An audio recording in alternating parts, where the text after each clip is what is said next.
quick thing before today's video. I am very proud to announce the release of the second Spacedock reference book. See the topics of popular Spacedock videos applied to the design process of an original space frigate, the Mischief class and its refit. Brought to life in 3D by artist Holly Jenker with extra illustrations by Ethan Leroyth. Pledge at the Gravimetric Space Gentleman tier on our Patreon to get your own copy, as well as the first book on space fighters. Links in the description and pinned comment below.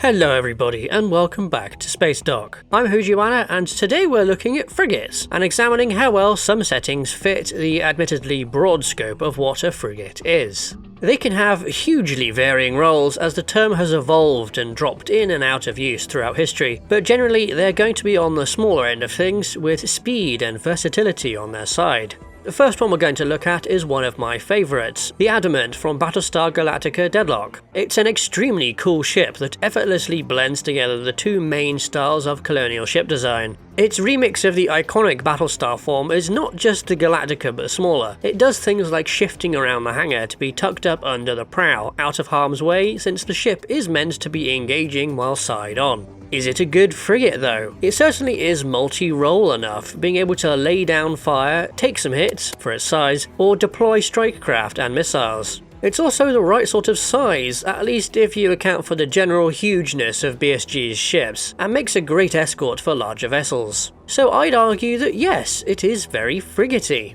The Adamant is also only one of two ships in-game that's even classified as a frigate. The similarly sized Berserk is a carrier, just like the Cylon's Talon class, though that one is likely based on an old pre-war colonial frigate. The other actual frigate is the Orion, which has similar widespread capabilities and is roughly the same size, but in Blood and Chrome it's referred to as a pocket battlestar, though to be fair that may be in jest. After Adam comes Eve Online, which has many frigates, and they're the smallest combat vessels you can fly in the game, and as such they're not individually that versatile, but that doesn't mean they're not capable. In fact, for some roles they can absolutely wipe the floor with larger ships thanks to their high speed and small size. There's also a lot of specialization going on with them. There's electronic warfare frigates, there's mining ones, there's exploration ones, and of course all sorts of combat ones. And as with every ship, there's further differentiation with what weapons each faction's frigates work best with. However, I don't think they fit any real definition of frigate outside of maybe the older ones, due to combat frigates maybe being able to choose their battles. Eve just has such a different way of defining the classes, because, well, it's a game.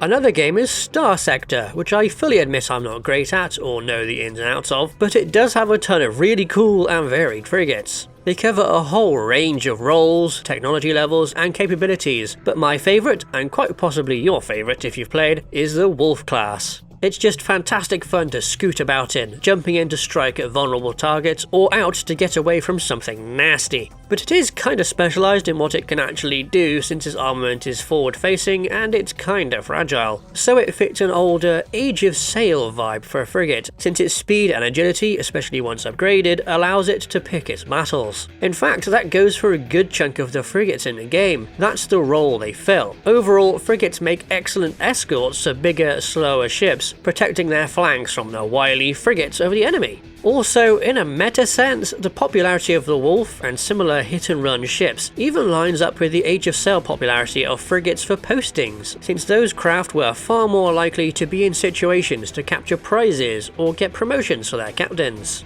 Now for a different and far more well-known star-something franchise, Star Trek, which rarely classifies a thing directly as a frigate, which is neat. There's many different ways of referring to ships in real life, so it stands to reason that a far future setting filled with different cultures would have different ways of classifying things. Like the Klingon birds of prey, though if you squint a bit, their cloaks and high speed do sort of fit the Age of Sail type of frigate. As for Starfleet, they do have some actual genuine frigates, but there's many ships that fit the sort of modern definition pretty well. The thing is, practically every vessel is multi-role. They all have phasers, torpedoes, a shuttle bay, and can do science. So that kinda really only leaves us with size to go on. So if we go from the New Orleans, we can say, well, a Miranda is a frigate, or a Nova class is a frigate. The Steamrunner, the Norway, the Akira, the Defiant could be frigates. Ship classes and even capabilities are just so ill-defined in Starfleet, but I suppose that's what you get when technology is so easy to integrate into all sorts of things.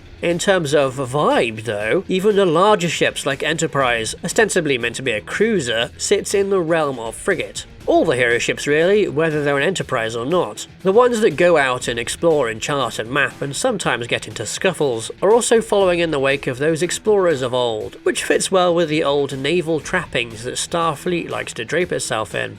Next up is Mass Effect, and in lore at least, the frigates here are very frigatey. They're used for scouting, patrols, and as pickets for fleets, a particularly vital role when ships can travel faster than light, but most communications cannot. Yes, there's the quantum entangled hologram machines in the sequels, but they're not in common use. The unfortunate thing is we barely see any frigates besides the Normandy, and both of those are highly specialised test ships or one-offs. But the way you use both of them, well, it kind of feels like Age of Sail frigate to me. Going out to do things that bigger, slower ships cannot. Not more expensive ones though, as the two Normandies both cost a lot due to their gigantic ESO cores, so it ends up being fitting that the ships are used by the best of the best. This demonstrates just how good frigates are as hero ships. They have the room for multiple main characters, but there's good potential for recurring ones too thanks to the rest of the crew. They're small enough to have great latitude in where they go, but large enough to carry a huge variety of stories and plotlines. This is why I'm kinda surprised there's not been anything long-term set on a frigate in Star Wars. There's certainly enough of them around, like the Nebulon B that I always thought was backwards when I was a kid, or the Consular class refit. Yeah, they show up in media, but the hero ships in Star Wars end up being much smaller and more focused on a tight-knit group of characters, which I think is a bit of a shame, but oh well, at least the ships are super cool. The Nebulon is an absolutely iconic ship and really fits the frigate role down to a T. It's a super versatile platform used generally as an escort, which is very fitting of the World War II vibes Star Wars space combat is steeped in. It's a lot more frigatey than another unique ship in the franchise, the Munificent, which is much larger and carries that huge pair of heavy turbolasers for when it needs to kick some doors down. But the ship does look gorgeous and is a good demonstration of the larger end of the hazy definition of a frigate. There's some other decently frigatey frigates in Halo and The Expanse that I kinda like as well. The confusingly named Corvette class is kinda perfect for the modern definition, with its wide mission profile but still being weighted towards being a defensive escort for Donagers. The various light frigates of the UNSC Navy have similar roles, especially the Paris class seen in Halo Reach. I think it's interesting that both of these franchises, despite their modern naval inspirations, include heavy frigates, which is an Age of Sail term that isn't really used these days, despite the size and capability of some modern frigates. The one real-life role that frigates do that does not translate across to fiction is anti-submarine warfare, since it's far more challenging to include things like depth charges in space warfare without it coming across as contrived. Despite that, the broad variety of frigates in fiction does a decently good job of reflecting the wide variation in roles that real-life frigates have held. What are some of your favourite frigates in sci-fi, and how well do they fit the definition? You can support Spacedock by joining our Patreon, where you can get our frigate and spacefighter design reference books. Alternatively, you can support us directly through YouTube by becoming a channel member. Thanks to our supporters, and thank you for watching.